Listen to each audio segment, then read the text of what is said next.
सरकार की आंखें खुल जाएंगी, मेरी बात को आप याद रखना। सड़कों पे आएंगे हम लोग पूरे जोर शोर से, अपने लोगों को बचाने के लिए, उनके हक अधिकार को बचाने के लिए, और इस गुंडागर्दी की सरकार से निजात पाने के लिए हम लोग लड़ेंगे। आप अपने आप को अकेले मत समझना मेरे भाई, ये मेरी चुनावी वो नहीं है, मेरी बात को याद रखना। ये मेरे भाई से मेरा वादा है, हर एक उस भाई से जिसके मन में भय है कि सरकार उनकी प्रॉपर्टी को लूट लेगी, उनसे मेरा वादा है। मैं आपके साथ खड़ा हूँ, जी जान से खड़ा हूँ, मेरे लोग भी आपके साथ खड़े, याद रखना। ये वक्फ बोर्ड हमारे लिए बहुत बड़ा मसला बना हुआ है सर। आपने इसके लिए बहुत बड़ी बड़ी आवाजें उठाई है सर।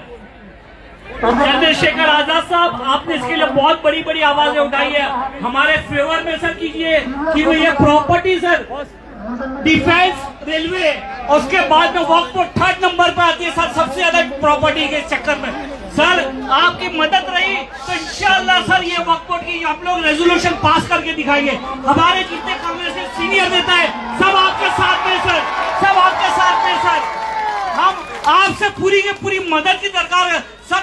पार्लियामेंट नहीं चलने दीजिएगा, लेकिन ये गवर्नमेंट को सर जो सिर्फ माइनॉरिटी को दबाने को सोच रही है सर, आप इसके खिलाफ आवाज उठाइए, पूरी कौम आपके साथ में सर। और सर एक याद रखना सर, एक बात याद रखना सर, एक भाई ही दूसरे भाई के लिए खड़ा होता है सर।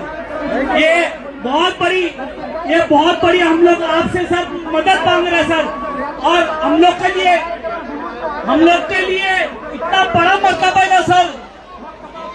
आज ये कौम किया सर, चंद्रशेखर आजाद जी, आज ये कौम की निगाहें तुम्हारे तरफ लगी हुई है सर, ये कौम की निगाहें आपकी तरफ लगी हुई है। आपसे पूरी विनती है कि आप इस वक्फ बोर्ड के कानून को पूरा एबॉलिश करके छोड़िएगा सर।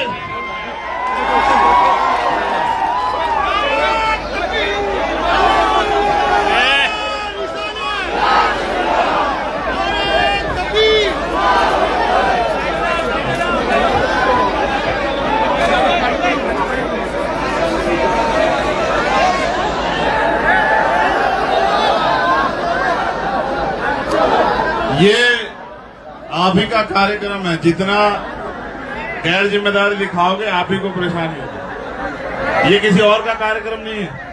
वो जो साथी उधर है उनसे कह रहा हूँ, छोटे छोटे बच्चे भी हैं हमारे साथ में, हमारी बहनें, माएँ सब यही है बीच में ही। थोड़ा धैर्य रखो, ये अचानक से कौन से लोग आए, तुम लोग रोक दो, यही रोक दो, जाने मत दो आगे, हिम्मत दिखाओ। हमें बड़ी बड़ी परेशानियों से लड़ना है। मैं आपसे कहूंगा भाई, मैंने एनआरसी पे जो लड़ाई लड़ी उसके लिए मुझे शुक्रिया अदा करके गैर मत कीजिए। पहली तो बात ये, मैंने इस देश का नागरिक होने के नाते, संविधान को प्रायोरिटी देने के नाते, और इस देश के हर कमजोर की, जब मैं इस मैदान में उतरा ना तो मैं इस संकल्प लेके उतरा हूं कि जब भी किसी मजलूम पे कोई भी परेशानी पड़ेगी मैं घर नहीं बैठूंगा चैन से। मैंने लाठियां खाई, मैं भी वारिस भाई से कह रहा था, मैंने जेल काटी, मुझे इस बात का कोई अफसोस नहीं। मेरी जान भी चली जाएगी ना इस देश की मिट्टी के लिए, इस देश के मजलूमों के लिए, तो मैं खुद हंसते हंसते जान दे दूंगा। मेरी बात को आप याद रखना। मेरा नाम चंद्रशेखर आजाद है, मेरी बात को आप याद रखना। मैंने पहले ही दिन, आप पता करवा लेना, घुटने टिकवाए थे हम सरकार से। हमारे साथियों ने हमारा साथ नहीं दिया, वरना इसी बिल को बता दे कैसे जो है ये बिल गिरता। अभी भी मैं आपसे कह रहा हूं कि आप देखना, जितना बड़ा विरोध आप लोग नहीं कर पाओगे, उससे बड़ा विरोध हम लोग करके दिखाएंगे। मेरी बात को जब मुझे यहाँ से सरफराज भाई ने न्योता भेजा था, मैं तभी समझ गया था कि एक और जिम्मेदारी आन पड़ी है मेरे ऊपर। और आपको लगता है चंद्रशेखर जिम्मेदारी से भाग सकता है? वो गोली नहीं बनी जो अभी सीने को चीर दे, याद रखना मेरी बात। मैंने उस दिन भी कहा था, जब जामिया की बच्चों को घुस के मारा गया था पुलिस द्वारा, और मैं वहां था बाहर हेडक्वार्टर, मैंने उस दिन भी कहा था कि उन पे गोली तब चलेगी जब मैं नहीं रहूंगा। मैं फिर आज आपसे कह रहा हूं कि इतनी जबरदस्त विरोध होगा कि सरकार की आंखें खुल जाएंगी। मेरी बात को आप याद रखना। सड़कों पे आएंगे हम लोग पूरे जोर शोर से, अपने लोगों को बचाने के लिए, उनके हक अधिकार को बचाने के लिए, और इस गुंडागर्दी की सरकार से निजात पाने के लिए हम लोग लड़ेंगे। आप अपने आप को अकेले मत समझना मेरे भाई। ये मेरी चुनावी वो नहीं है, मेरी बात को याद रखना। ये मेरे भाई से मेरा वादा है। हर एक उस भाई से जिसके मन में भय है कि सरकार उनकी प्रॉपर्टी को लूट लेगी, उनसे मेरा वादा है। मैं आपके साथ खड़ा हूँ, जी जान से खड़ा हूँ। मेरे लोग भी आपके साथ खड़े हैं, याद रखना। बस मगर शुक्रिया अदा करके पराया मत करना, ये काम मत करना। बहुत बहुत शुक्रिया।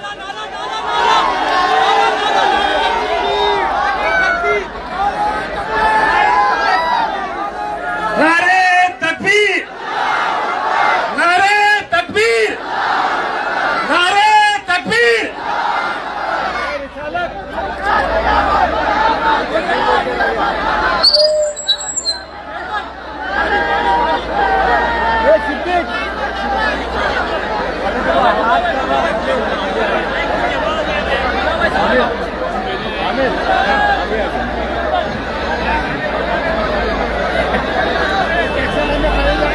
साथियों, जैसा कि आपको पता है, बी मिशन टीवी हमेशा ग्राउंड जीरो की रिपोर्ट आपके बीच रखता है।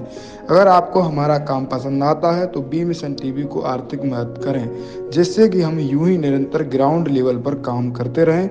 स्क्रीन पर दिख रहे QR कोड को स्कैन करें और अपने दान की राशि बी मिशन टीवी के खाते में भेजें। QR कोड के अलावा आप हमारी UPI ID BMissionTV@YBL पर भी मदद भेज सकते हैं।